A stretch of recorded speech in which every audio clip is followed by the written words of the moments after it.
ngon không chồng? Cái gì cũng vậy, mình nhận của người ta thì mình phải biết cảm ơn.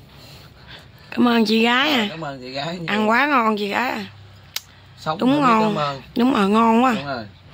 Quá ăn đúng đặc sắc mà ngon nè. Bún rồi. Cá Châu Đốc miền Tây bao ngon luôn, nhà làm. Quá ngon chị. Ngải bún nhà chồng luôn.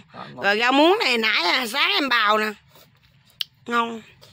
Chị phải làm đầu cá đúng sạch mà ngon, không miếng tanh. Rồi đi ăn đi nè, chứ ăn chỗ khác rồi không chịu. Hai chồng em ăn quá ngon. Giống như bên Cao Thắng là gần đi.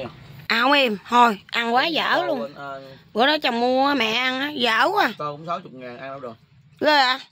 60.000 thôi kìa. Thôi mắc quá, không ngon. Rồi chồng ăn hết rồi để vợ ăn. Bye.